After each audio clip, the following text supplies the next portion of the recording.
So we'll begin with our usual prayer for teacher and student. Om Sahana Vavatu Sahano Bhunaktu Saha Viryam Karavavahai Tejasvinavaditam Astoma Vidvishavai. Om Shanti Shanti Shanti. May that one protect us both. May that one nourish us both. May we work together with great energy. May our study be illumined. May we not unnecessarily cavil with each other. Peace, peace, peace be unto all.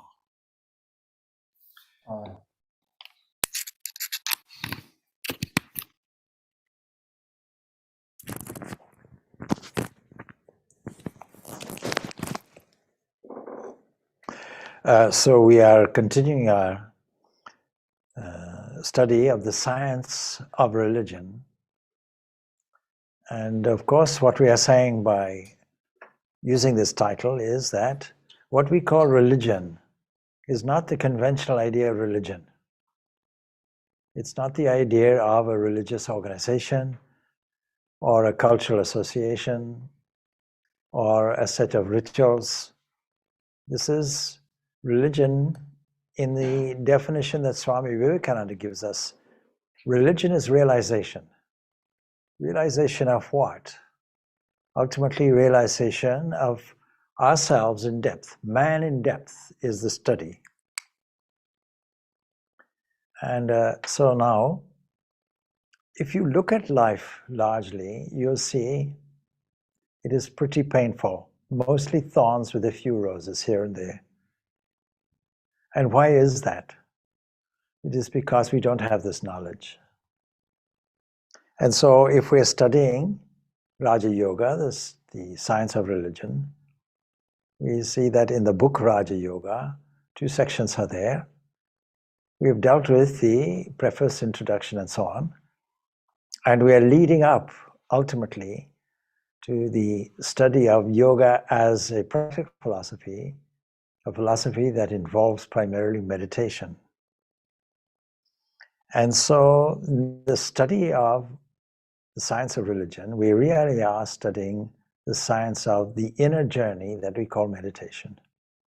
An introspective journey that takes us away from the outside and progressively leads us to internal dimensions, vaster, more profound, more truthful, until we get to this true entity which acts as an observer, a subjective observer of all the objective universe.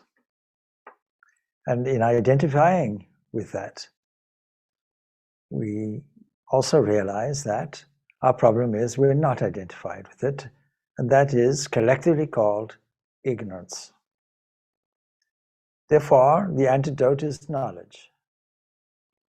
Ignorance means that we misunderstand all our experiences. And this is borne out in the Patanjali Yoga Sutras. And even in the first, or the second, I should say, the second of Patanjali's chapters, 4 chapters, which shows us what is the technique, how do we do it? There's a principle, and then what do we do? And so if we go back through the Raja Yoga, we'll see that Swami Vivekananda briefly gives us an expose of the technique of the how by saying there are steps, and these are the first steps. Just like when a baby wants to walk, it wants to take its first steps and delights in the first steps. If we make that a comparison, then we'll say these first steps are a joy. I have witnessed a child taking the first steps and yelping with delight, shrieking with delight, that they're able, suddenly, an aha moment. I'm able to walk, and not only walk, but kind of run for a short distance until they fall.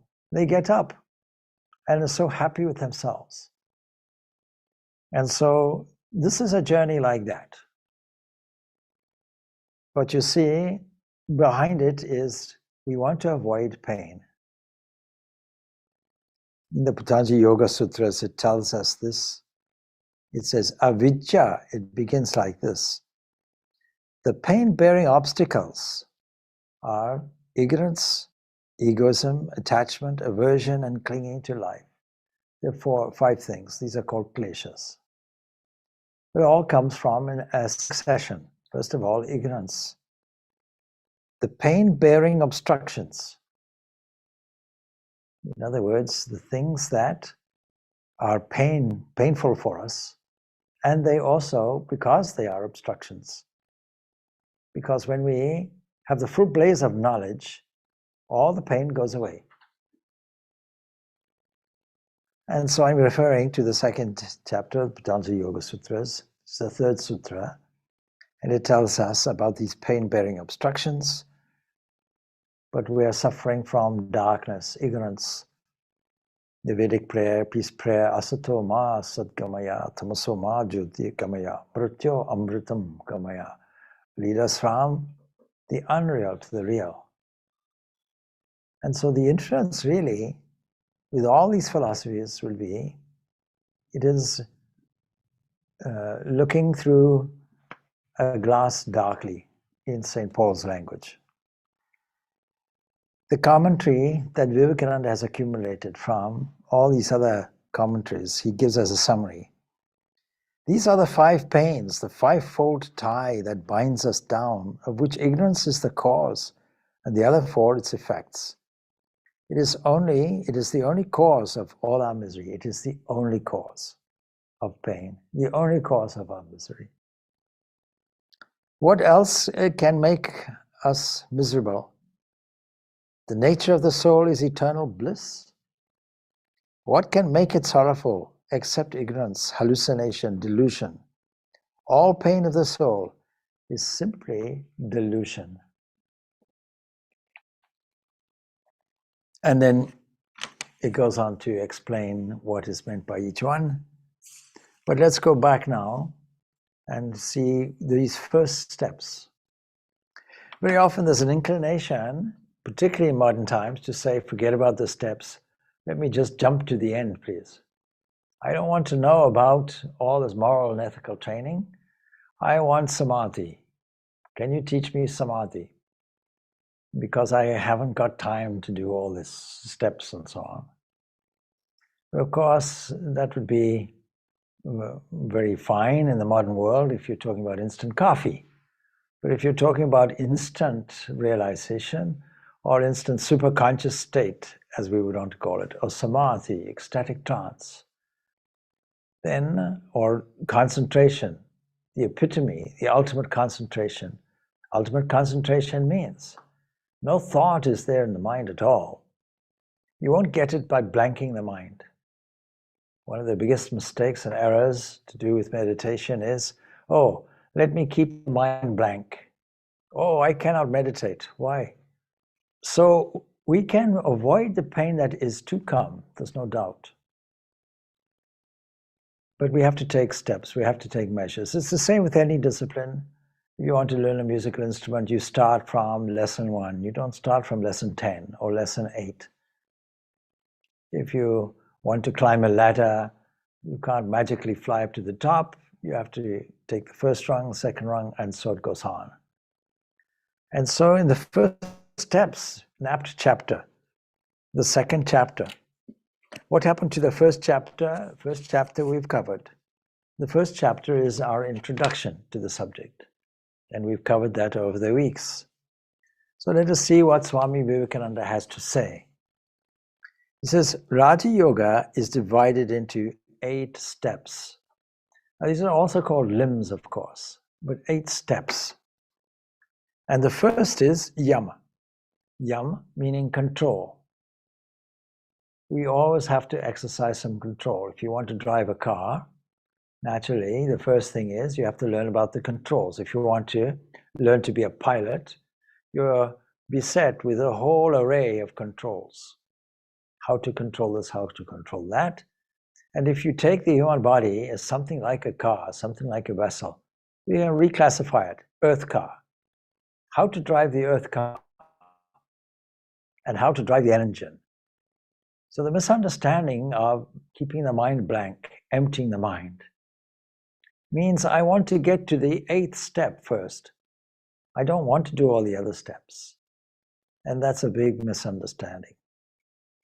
So what is meant by the control of the mind? What is meant by taking all these waves in the chitta, the mind stuff, and making sure that they don't arise?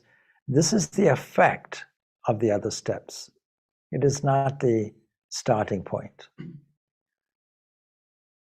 The mind, according to the Sankhya philosophy, which comes over across in the yoga as well, and all the other adopted everywhere, is the idea that there are 3 binding forces. By now you're familiar with all of them, but it bears repetition, because if you do not understand these 3 forces, you don't understand how anything works, and you won't understand how to control anything. So these 3 waves, comparing the mind to something like a lake, which is constantly in a state of turmoil, muddied, so that you cannot see the bottom of the lake. You'll go to some bodies of water, maybe in the Mediterranean, or maybe, for example, here in Ireland, there are some beautiful lakes. In Canada, many, many beautiful lakes, so clear, you can see the bottom. It's like a mirror. Particularly when the lake is calm. If the lake is not calm, you won't see anything. First of all, the distortion of the waves themselves, distorting the light, bending the light as it were. And then all this activity stirs up the bottom, stirs up all the mud. And so as we think, we're stirring up some things. And this is what makes the ignorance. We cannot see clearly what is there because the mind is in a state of turmoil. A scattered condition is how it is called. So how to calm the mind? There are 3 types of waves, and 2 of them are disturbing ones and pain-bearing. This is called Rajas and Tamas. These are very descriptive terms, technical terms. Tamas doesn't mean just one thing. Tamas means generally things like inertia, things like laziness of the mind, things like darkness, things like the greatest obscuring thing you can find. Something that is dull, something that is dead, something that is dark. All of these are descriptive terms that collectively give us the general idea. What is tamas?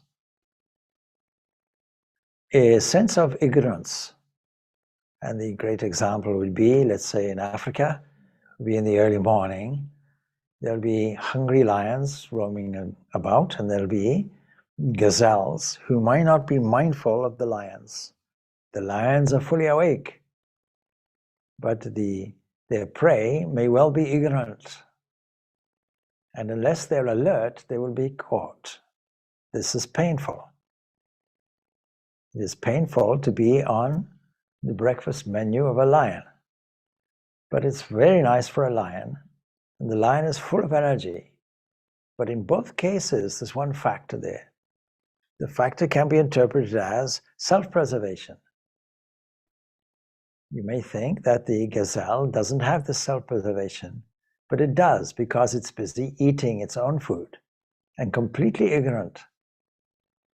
So the characteristic of these 2 types of waves will be egocentric activity, and sure enough, the next thing really that Patanjali tells us in terms of these kleshas, these pain-bearing obstacles, will be from ignorance comes egoism. Again, subject of much misunderstanding. Oh, we should get rid of the ego, I heard somebody once say, a big lecturer. And part of his question and answer session was, how can we get rid of the ego? Who said you should get rid of the ego? It's egoism that is the problem. What is the difficulty? Well, ego is a part of the geography of the mind. It is a part like any other part, like attention, like memory. It is necessary. It is necessary to have an ego as a self-assertion entity. Without this, man cannot master the world. A small boy cannot sit on a big elephant that with one sweep can crush it, unless he has the absolute confidence, the ego, that I can do it. And so this is part of the psychosocial evolution of man and is extremely useful. No, please leave the ego where it is. But egoism is something different. Egoism is the identity of the seer with the seen. Ego is the identification with the fundamental man in depth, with all the things that it sees. And I'm saying what it sees is the body itself it sees, the mind itself it sees, the intellect itself it sees, and all the scenes beyond it, it sees. It sees it as a variation, a variety of fields whose characteristic would be multiplicity, diversity. And so this is what constitutes ignorance, the forgetfulness of the fact that, in the words of Krishna in the Bhagavad Gita, that a portion of myself has come as the jiva, a portion of myself. It doesn't look like that, it doesn't feel like that, but there are clues. And pain is a way of giving us the clue. Hey, come on. You have to structure things differently. You have to find a different formula, a different approach to life. If there's a wall in front of you and it gives the appearance of a door and you bang your head against it repeatedly, not learning, thinking the next time you'll go through, then I can assure you it will be painful. You'll only get bumps on the head. And the poor unfortunate wall as well, probably as well. So we have to understand what's the nature of an obstacle and how to get around it. Marching headlong toward an obstacle won't work. And these are called pain-bearing obstacles. So firstly, the mother of all will be ignorance. From ignorance comes this misunderstanding, misidentification. And from that will come attachment, repulsion, pleasure, pain, and so on. All of those kinds of things. A kind of duality, a kind of balancing act, a survival technique that ultimately results in a clinging to life, a clinging to your misunderstanding. And today, of course, you see this obvious in all social movements. Saving a life is a priority. But you see, why should it be a priority? Realization or religion should be the priority, and this is the science of religion. So how to get around these obstacles? We find a different way. If there are thorns on the road, we put tough shoes on. If there are potholes in the road, we take a four-wheel drive. There is always a way around an obstacle. And the usual example I give for obstacles will be the beautiful, beautiful sport of hurdling. And so my example is the usual one. Supposing we are all selected here for the Irish Olympics, and your subject is hurdling. We all have to go and train for it. And the invitation is there, please be part of our national team. And you say, thank you very much for the invitation. I think I can do this on one condition. What is that? Please take the hurdles away. Well, what kind of sport is it? In the sport of hurdling, you have to estimate how far you should extend your leg, the timing, when should you tuck your other leg in, and then how you will time it in such a way your ankle doesn't catch the hurdle and knock it off. So this great technique takes expert practice. Practice, practice, practice, and a certain skill that is developed from a limber physique, a physique that has sufficient subtlety and health to be able to do it. It's not just running. And so this is life. The game of life requires us to learn the necessary skills, to overcome the obstacles, not to knock them down. Knocking them down is not the game. It's not the sport. Keeping them in place and learning how to maneuver over them. So how do we do that? We do this by cultivating a very different, non-egoistic position. Cultivating all the noble qualities that we have in all our memory. Seeing an extra beauty in everything. We've just done a retreat, practicing the presence. Doing that. Finding the extra deep dimension in everything that religion calls God. Doing that, living life with a sense of wonder, adoration, and thankfulness. This attitude is called sattvic. It is deliberately, consciously evoking another kind of wave in the mind. Wave after wave after wave, so that it saturates and dominates over the other two. And this essentially is the technique. And therefore our beginning, our starting point is this cultivation of the sattva, and collectively it is called yama, control. It has the effect of controlling.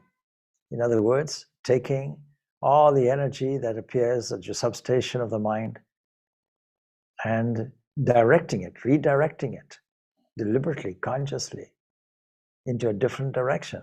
Come on, this way.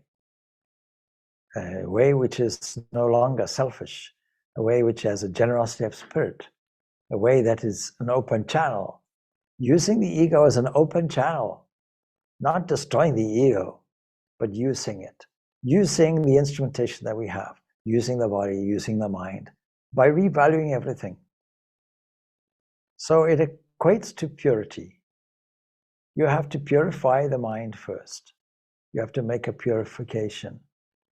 Many people practice Ayurvedic medicine, but the principle of Ayurvedic medicine is not the medicine. Purify the body first, then the medicine is effective. So this is all we're doing, purifying. And I'm fond of telling the story. A king invited two artists. He had some big hall, and the walls were made from marble. It was actually marvelous. And then he wants to give people a prize. Come on, I'll give a prize to the person who makes the best Michelangelo-like fresco on the walls. So he employs two artists. An enormous prize awaits the victor. In a competition, you take this wall, you take this wall. So they both bring in their scaffolding, ladders, scaffolding, paints, tools. On the one side, the man starts off beautifully.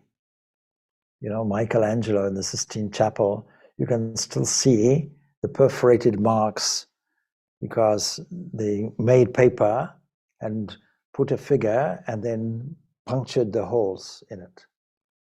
These perforated holes, and they put charcoal on the top. And you can today still see some of those charcoal marks. Then he may have, having drawn the figures out, he might have told his students, okay, this is the paint I want, now you go and paint. So we think that Michelangelo alone, single-handedly, painted the Sistine Chapel. No, him and his students did it together. So he starts off like that. Beautiful, beautiful paints.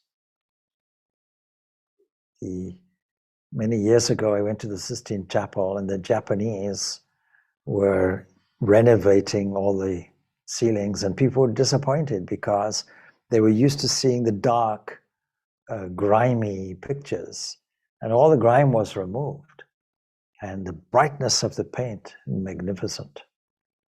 Anyway, the fellow on the other side is doing something very different. He has a different technique. He also has a scaffolding, but he's taking a small trowel and he's making small, small movements on the wall. And he's doing it so beautifully, so carefully. He's polishing the wall. By the time he's finished, he has a mirror. And the king comes in at the end of it to judge the competition, looks at the beautiful frescoed wall, Michelangelo-like figures and angels and winged creatures. And his heart jumps, what a beautiful picture. And then he sees the opposite wall. Of course, it's a mirror, it's reflecting the other wall. And he gives the prize there because the extra bonus, he can see himself in this wall as well, just like a mirror. All we have to do, therefore, is polish the mind, cultivating this quality of sattva. And so the first steps gives us this yama. In these first steps, Swami Vivekananda gives all the 8 steps as an overview. What does he say about yama? He tells us, non-killing, truthfulness, non-stealing, continence, and non-receiving of any gifts. Then he goes on to the next thing. Of course, later on, he describes these in greater detail. But let's go to Patanjali and see what he says. Patanjali tells us, Tatra ahimsa, he says, satya, astaya, brahmacharya, aparigraha. These are the 5 things. What are they? He says, abstinence from injury, ahimsa. It's a negative term. Don't injure anybody.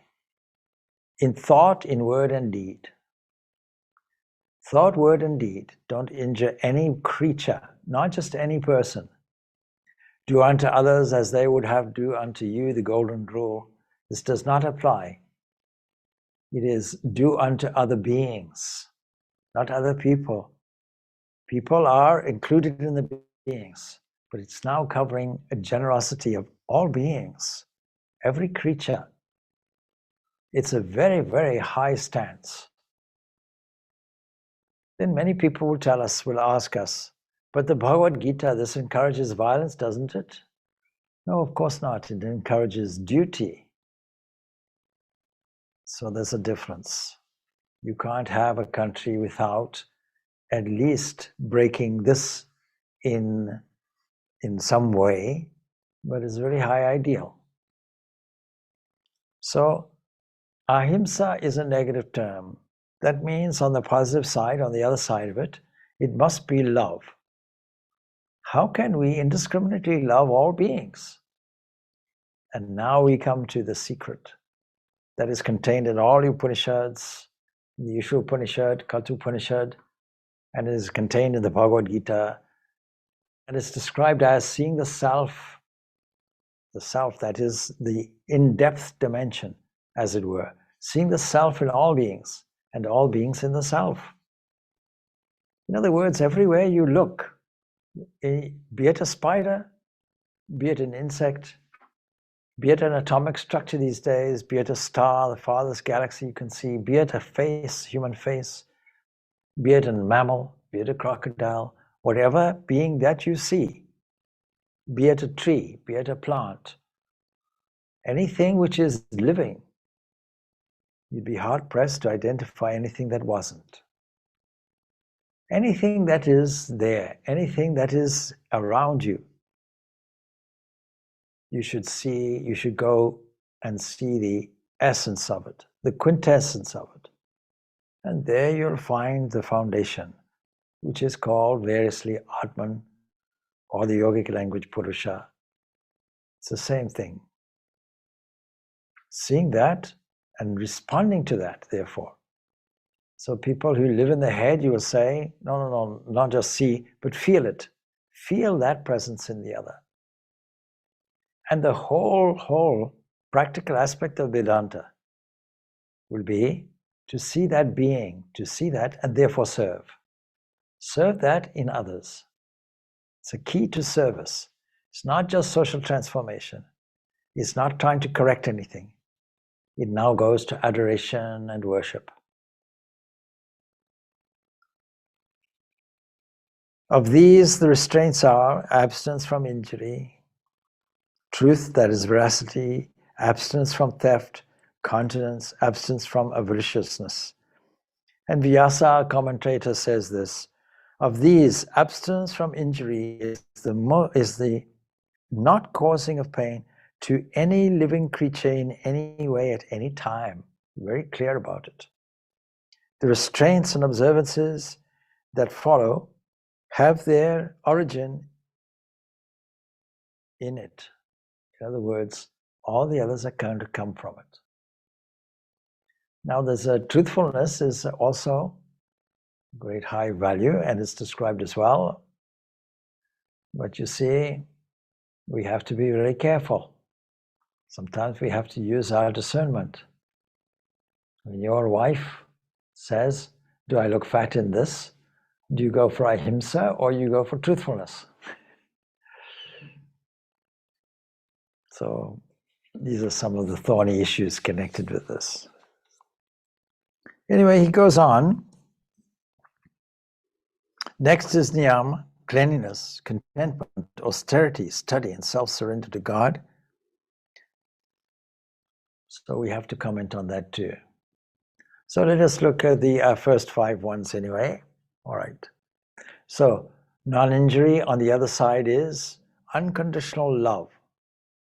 And the only way to have unconditional love is to see a unity behind everything, understanding whatever you do, whatever is there behind the golden rule, you're doing to yourself. Do unto others as they would have done, do unto you, is based on when you do something to others, you're doing it to yourself. So there's a great philosophical understanding of unity in this principle. And then truthfulness means that what you think, what you say, and what you do must all be aligned. That will be truthfulness. And then you see absence from theft. That's a subtle one too, because if you don't use your resources properly, could that be classified as theft? This all has to be expanded on and explained. Just with all the sutra literature, it needs to be expanded on. But then this continence has to be there. This, we won't say continence, it's better to describe it as chastity. Doing everything with a purity of mind. And so self-restraint is necessary. Self-restraint of all the senses has to be there. And then, of course, abstinence from avariciousness,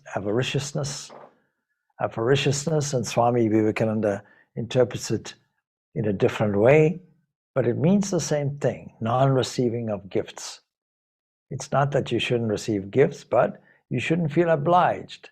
In other words, there should be some independence about it. And you shouldn't have a feeling of jealousy anywhere. You shouldn't feel, I want that, I want that. A desire to get something or to be somebody that you're not. I wish I was like that person, or I wish I had that property, or I wish I had that gift, that kind of thing. So continuing then with Swami Vivekananda, non-receiving of any gifts. Next is niyam, cleanliness of body and mind. And when we ask about the practices of Hatha Yoga that Swami Vivekananda will mention in this chapter, why should we do that? Well, it's part of this cleanliness. You see, if you say Hatha Yoga is purely a physical thing and designed to make you live for 1,000 years or whatever it is, or 100 years, God forbid, then what will you do? You'll make sure that the body is completely clean. What does it mean? It means most of our disease is because through one factor or another, starting off with wrong thinking, and then followed with wrong eating and wrong exercise or no exercise and so on, all results in an accumulation of toxic material in the body. And most of the diseases that you get, internal diseases from a common cold onwards, according to the naturopath, will say, the one thing is you have an accumulation of toxic material in the body and you need to clean it. You know how to clean it outside. Now please clean it inside. And Swami Vivekananda will mention many of some of the kriyas anyway. He mentions specifically that sucking cold water up through the nose with a kind of pumping action in the throat. He specifically mentions that. But he also mentions that all the practices in Hatha Yoga are designed for longevity. And he points out that a tree can live for 500 years, but it is still a tree. So this cleanliness has to be there. Then the next is contentment. It's a wonderful, wonderful value. Contentment is equivalent really to a sense of thankfulness in every moment. If you're thankful, then you're content. And you accept also everything that you have. Oh, I have this particular condition. All right, accept it for the time being. No doubt you may be able to change it, but for the time being, accept it. What cannot be cured has to be endured, is a phrase. So be contentment arises when you are tuning the mind into this present moment. Lack of contentment or anxiety comes when you're looking to the future. What if? And then regret of the past will also disturb the mind. Be thankful for the past, with all its experiences, as classified by us as good or bad. These are all useful milestones. As you get older, you have the luxury of looking back and seeing in hindsight the usefulness of milestones. I learned this quite young. I learned this when I was about 15 years of age. And my mother passed away, and I met a guru, and my guru said to me, he said, nature has a way. Whenever there's a gap, nature has a way of filling it with something more useful, something better. And certainly, it was filled with him. And as a consequence, it was filled with the divine. Certainly useful, catching the flow. Then, austerity, he puts that word austerity, tapas. What is austerity? Austerity is defined very specifically in the Bhagavad Gita. What is it? It is giving a new turn to the mind. And later he will talk about making new avenues in the brain. It always reminds me of the principle of neural plasticity. The London taxi drivers were given new routes to learn. And they studied the brain and the brain's neurological activities and discovered that in fact new grooves had been made, new streets had been made in the brain. And so it is useful every day to learn something new, do something new, create some kind of enthusiasm. In old age, make a hobby. Take a turn to the mind like that. But tapasya means heat caused by friction, because every change is a new avenue and will create resistance. And it's the energy of the resistance that creates the groove. Go against the grain, be a revolutionary, do something different. I always remember doing an exercise with some people and saying, okay, you're all wearing a jacket, please take the jacket off, but remember, which arm do you normally take out first? Do the opposite. And you'll find all these people struggling. Then once you've taken it off, please put it back on again. And remember how you normally put it on, do it the opposite way. And you'll find there's awkwardness amongst people because, difficult. You're right-handed, okay. Please write with the left today. It's not easy. So for that reason, we call this austerity, no doubt. Austerity means we have to have some discipline. Discipline, without discipline, nothing will happen. It means there has to be some regulation. It means we have to make sure that all the senses are nicely controlled as instruments. Not that the body controls us, but we control the body. And then study. Study in this case really means not only study of the scripture, but also repetition of a mantra, doing japa, and then self-surrender to God. And by God, the yoga philosophy, of course, Vivekananda explains this in greater detail later when it comes to the sutras. But this term Ishvara is used in yoga philosophy. Sankhya does not admit any God, maybe a position, a governing position of Brahma to be replaced in the next cycle, maybe that much. But Ishvara, the Lord, is simply an ancient teacher.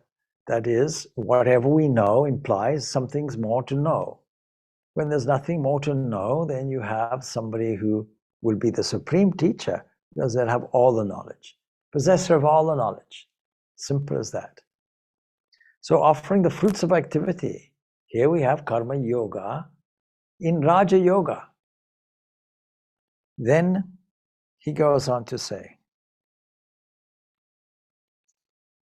then comes asana or posture, pranayama or control of prana. Make sure we understand prana is energy. Pratyahara or restraint of the senses from their objects. Dharana or fixing the mind on a spot. And dhyana, meditation. Samadhi, superconsciousness. Then he goes on to expand. The yam and yam, as we see, are moral trainings. Without these as the basis, no practice of yoga will succeed. That's your starting point. That's your first steps. 2 first steps. First of all, universal observances. Patanjali makes it quite clear. These are universal. Everybody has to practice it. They're common to everybody. Now you see, is there such a thing as objective morality? This system says there are. There are 5 moral precepts that have to be followed by everybody in order to purify the mind, give a direction to it, to start on a road of self-training, self-discipline, and acquiring and using skills, and refining it, making it more polished. So this is the moral and ethical training. Now somewhere else, Swami Vivekananda gives us a definition of morality. It's a curious definition, but I think it's extremely interesting and extremely accurate because you can test it. It is that position, that behavior, and that thought naturally, because behavior comes from thought, that gives strength all-inclusively. Something that strengthens all-inclusively. Now, this is useful when it comes to so-called moral dilemmas. Not so long ago, maybe a few years ago, there was a case of abortion in Galway, which made the headlines. And if you have this definition, if the doctors are in a quandary, well, you have to make a decision. What is that decision? What gives somebody or a situation the maximum strength for everyone? Let us take an example. Supposing I decide heroin is a good idea and injecting it. If I use the golden rule, it's of no use. Do unto others as they would have done unto you. According to the heroin addict, everybody should be injecting heroin in themselves. So there's no, strictly speaking, there's a loophole in the morality of it. But you see, heroin weakens the body, weakens the mind. It weakens society that has to support it. It weakens the taxpayer. All around, everybody gets weakened. Not just the heroin addict. So the reverse would be true. We rehabilitate the person becomes stronger. The taxpayer no longer has to pay. The whole society benefits all around. And so sometimes subjective moral judgments have to be based on this one principle. But this moral and ethical training is there. Ethics, what's the difference? The highest ethical position will be, or the least ethical position will be the most egocentric position. The most selfish position will be the least ethical. The highest ethical position will be the most selfless. These are simple definitions, but it serves our purpose and why we should be doing it. And we're doing it to promote this element of sattva, progressively doing it. Because you see, if 99.99% of our day is all kinds of things, facing all kinds of difficulty, and 0.01% of the day is meditation, then all this traffic will come in. All these disturbances will come in. I can't meditate. I have so many disturbances in the mind. Well, yes. What is your day like? If you can't manage your day, then all this will come and knock on your door in meditation. We have to learn a system whereby we deal with everything in situ, in its place, there and then, and do that systematically, building up a sattvic bank balance in our unconscious mind so that we have a transformation of our habit. What is this yam and yam? A transformation of a habit. Using everyday objects so that all works, the effects, the fruits, will be offered to a supreme, in this case called Ishvara. Yoga philosophy has this for the first time. Sankhya doesn't have it. Even so, it's not the Ishvara that is a creator God. Then he goes on to say, so without these as the basis, no practice of yoga will succeed. And by yoga, he means meditation, concentration. As these two, that is yam and yam, become established, the yogi will begin to realize the fruits of his practice. Without these, it will never bear fruit. He says it again. These two steps are important, vitally important. Like any step, it's a fundamental thing. You can't jump to samadhi. A yogi must not think of injuring anyone by thought, by word, or by deed. Mercy shall not be for men alone, but shall go beyond and embrace the whole world. The next step is asana, posture. We associate, of course, with Hatha Yoga postures. But that's not what is meant. A series of exercises, physical and mental, is to be gone through every day until certain higher states are reached. Therefore, it is quite necessary that we should find a posture in which we can remain long. There are certain minor Upanishads which are yoga Upanishads dedicated to practice of physical yoga. One of the most famous gives 8 postures only. It's much older actually than these Patanjali Yoga Sutras, or said to be older, and much older than the classical, so-called classical texts on Hatha Yoga. 8 postures. What are they? Most of them, other than 2 of them, they're all aimed at meditation postures, how to sit. Vilasana, Siddhasana, Padmasana, etc. All of these are for meditation. And of course, general health should be there by this Niyama process, cleaning the body internally as well as externally, cleaning the mind. But also, these asanas have a way of moving the lymph around the system. Physiologically, that's so. And aiding this elimination of toxins which you have, and giving sufficient flexibility so that you can sit in meditation for a long time, improving your general health. Otherwise, you'll sit and be meditating on your arthritic knee, or your paining back, or whatever else it is. So it is to get the obstacle out of the way. You deal with the body, physiological obstacle, get out of that way. But Patanjali really means find a posture that is suitable for meditation. Now, many Western people cannot sit on the floor cross-legged to doing it. That's okay. You adapt it. You find a chair. But the important thing is, because there will be physiological changes throughout the process of meditation, that the chest, the neck, and the head firstly is aligned in a straight line. This is the asana. Because if you change your posture, you can test it out. If you are hunchbacked or your head is drooping, then you will not be in the most positive mental condition you can find. And also, all the neurological and physiological changes will occur in the spine. So the spine must be erect. That means the hips should be pushed forward in such a way that the spine gets aligned in a straight line. So he mentions these things.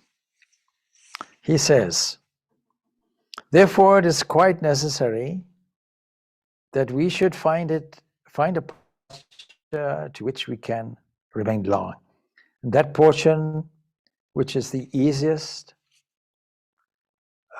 one should be the one chosen.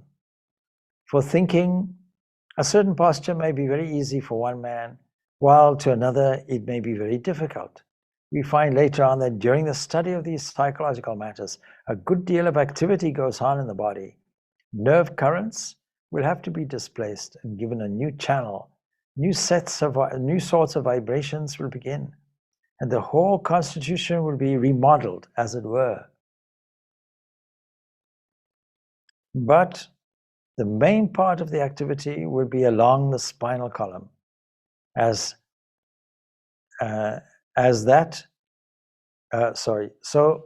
that the one thing necessary for the posture is to hold the spinal column free, sitting erect, holding the three parts, the chest, the neck, and the head in a straight line.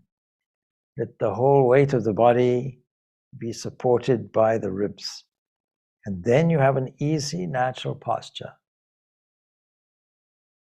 with the spine straight. You will easily see that you cannot think very high thoughts with the chest in.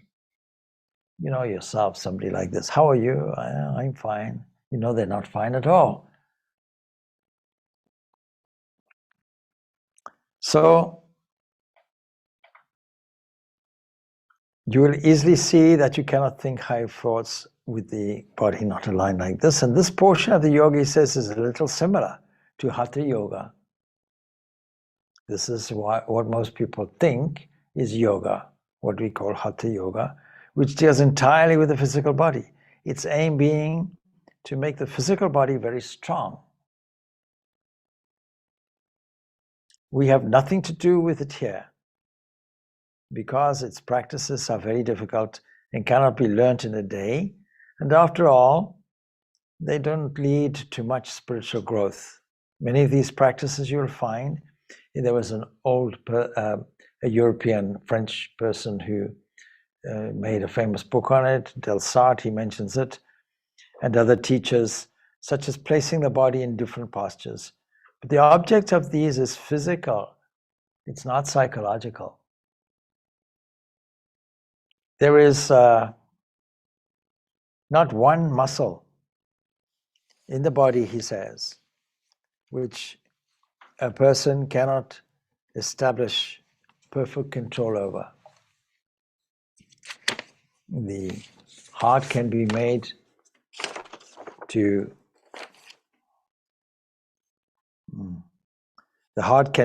stop or go on its bidding. There was a great Yogacharya, he was B.K.S. Iyengar's teacher, Krishnamacharya, and so he was. He went to the West and he was asked, we hear that you can stop your pulse, you can stop your heart and make it go again. Now he couldn't speak any English, so he had a translator with him, and the translator, instead of translating properly, he said, this great guru, this great teacher says, before he does this, he needs money.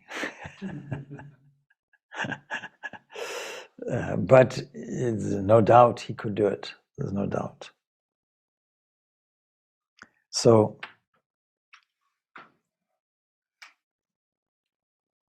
every part of the body can be similarly controlled, says Swami Vivekananda, and the result of this branch of yoga is to make men live long.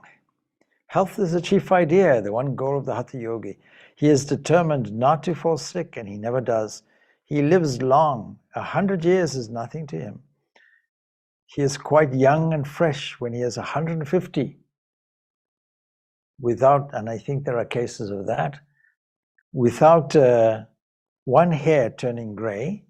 Clearly that doesn't apply to me. But that is all.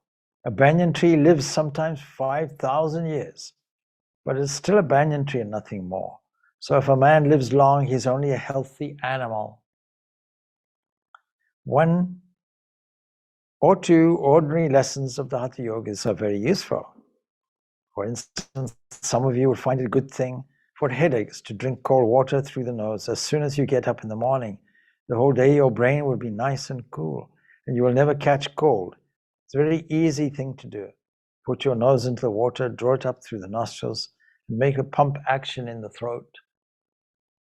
So he's saying these are good, but they have nothing to do with spirituality. Anyway, he says, after you have learned to have firm, erect seat, one has to perform according to certain schools. According to certain schools, he puts. See? According to certain schools, you can practice something that purifies the nerves. This part has been rejected by some as not belonging to Raja Yoga. Namely, this is called Pranayama. But he says, as so great an authority as the commentator Shankaracharya advises it, he says, I think fit that it should be mentioned. And then he quotes some directions from his commentary on the Shvetashvatara Upanishad. The mind whose dross has been cleared away by pranayama becomes fixed in Brahman.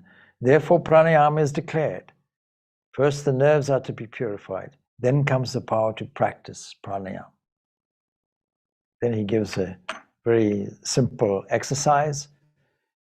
Classically, you curl these two fingers in there to get surface area over the nostrils. You inhale without retaining anything. In other words, it's a pre exercise for certain pranayama breathing exercises. And what you do, you breathe in and breathe out straight away. Don't hold anything. And then through the other and out. And if you do this several times a day, you'll see that it clears up the nostrils. Supposing you lie on your bed on your left side, then naturally in the morning, the left nostril will be less free. Everything has gravitated towards that. Now, the yogis would have discovered that the body has polarity, and we know this now through studies of the brain, that the left and right hemispheres of the brain have, in most sophisticated creatures, mammals, that they have isolated functions and distinct functions.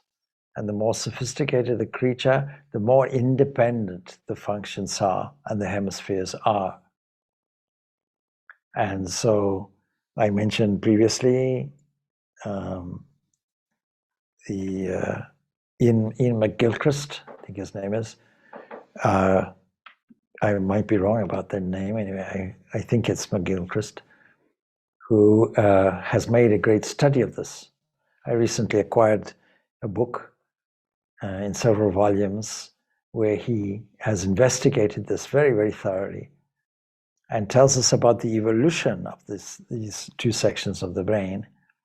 But in any event, it's really echoing what the yogis knew already, that the body has an element of polarity and the brain has too. And so this comes out, of course, in all the aspects of the body, so that the the freedom of each nostril will change throughout the day. And therefore, even doing this clearing several times a day, let's say 4 times a day at the 4 designated hours Swami Vivekananda mentions, will be beneficial. Now it's important to understand that he has already said that according to some schools, so I'll read it again. After the asana, according to certain schools, a practice called purifying of the nerves, this part has been rejected by some as not belonging to the system. However, Shankaracharya has referred to it. And so, therefore, we can take it up, but we'll see that it is an optional, the practices are optional, because pranayama means controlling, directing energy, prana. And there are whole sections later on prana and psychic prana and control of psychic prana. We'll pick this up then in another session. And so we leave it there. Om Shanti, Shanti, Shanti.